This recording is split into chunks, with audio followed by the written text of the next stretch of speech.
didn't really want to talk about this on my channel, especially since it's so, like, fresh, but that was the point. Usually when there's a mass shooting or something, if you're going to talk about it at all, who you should be talking about, or the subject you should be talking about, shouldn't be politics, it shouldn't be your agenda relating to anything else. What you should be talking about, as humans, we should be talking about the people who were lost in it, and not just, and especially the people who didn't even know anyone at the event, or because it was at a concert, and there's 22,000 people there. Shouldn't be talking about whether we should restrict guns, take away people's right to have them, whatever, anything like that. No gun control debates or anything. At least wait 3 days till after something like this happens. But the people you should be talking about are people who were selfless and put their lives at stake for someone else. Instead, that's all I see on Twitter and Facebook. If there's any article that comes up, it's someone apologizing. I saw this on some black guy. He was talking about it too, but I even saw on Twitter and Facebook, it's someone apologizing, and then they put a gun control argument down. It's like, oh, I'm sorry, or I'm so heartbroken that these people died. Insert general argument here about why we shouldn't have the right to own guns and shit. That's why I didn't want to talk about it, because most times when something like this happens, like what was it, the Christina Grimmie thing, where she got shot, or whatever her name is, I don't remember. When she got shot, it wasn't people trying to put on a gun control debate, especially people who know nothing about guns. I don't own guns, any guns, but I've done research on it, and I'm not against guns. Because if you notice, they mentioned how his brother mentioned, although of course it's not really that reliable of a source, because his brother even admits he wasn't close to him, he had like a few handguns. If that's true, he went into the hotel with a ton of rifles. And if what's also is true is being said that ISIS took claim for it, and that is true, and they did recruit him, because if you remember, like 3 years ago, they were recruiting British people and people who were dumb Americans, because you'd have to be a dumb American to join ISIS. They were recruiting people who weren't Muslim to join their group. And you never know. I mean, this guy was a high gambler. That wasn't just from his brother. He was a high gambler. So if you've never been to a casino, I've been there a few times. But gambling's not just put in a ton of money and you'll win a ton of money. You could put in, I've seen people do this before, you could put in like 400 bucks and come out with nothing. You could come out with less than you came in with. You could maybe make 25 bucks, but then you just lost 375 bucks for putting 400 in. So then you just lost money. You're in the negatives now. So they could use a money motive. But that's the thing. Why should we even be talking about all the scenarios and what could have happened when on Twitter and Facebook you can probably see it if there's any more articles being published. Article about the Las Vegas shooter gets published, people have to make a gun control debate out of it. Article about the victims, gun control gets brought up. Like, why can't you just accept, at least for a few days, just shut your mouth? Like, it's not a joke. It's not.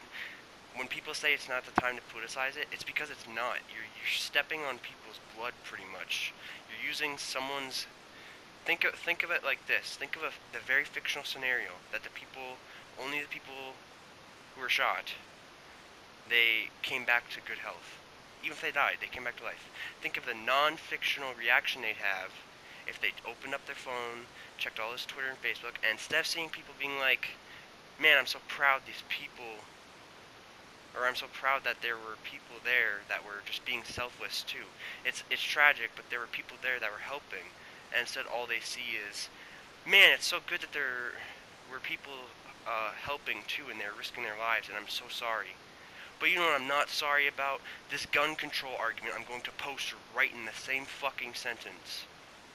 How would you think, if the fictional scenario came up, those people came back to life, how would you think they would react? Because the fictional reaction would be, oh man, I'm glad my death sparked up a political agenda. Because that's the thing. You shouldn't be talking about gun control or anything about that. There's tweets I've seen of ban all white men by like Riley Dennis and shit or whatever.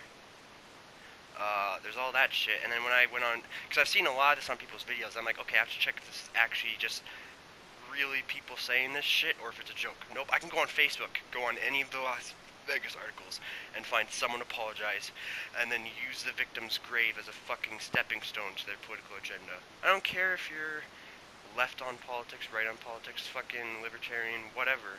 It doesn't matter. This isn't just me attacking people on the left side of politics for doing shit. I've seen people who are like, it wouldn't even be, it would be in response to what the left are saying. Oh, now is the perfect time to talk about gun control. Yeah, because I have a fucking person's death to use as a stepping stone. Several people's death.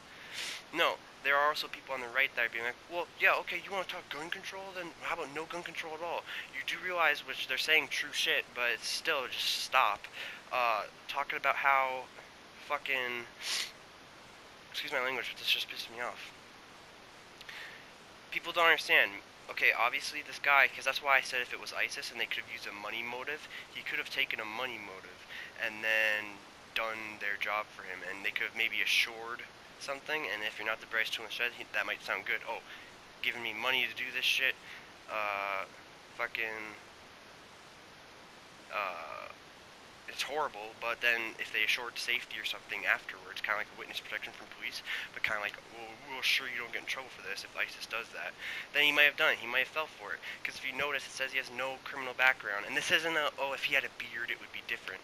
No, if you want to go factually, if you had a beard, that doesn't fucking matter. If you're from a Middle Eastern country, then that would be easier to call terrorism because that has an ideology planted in it. Most people from that from the Middle East or Islam have that mindset. It just pisses me off.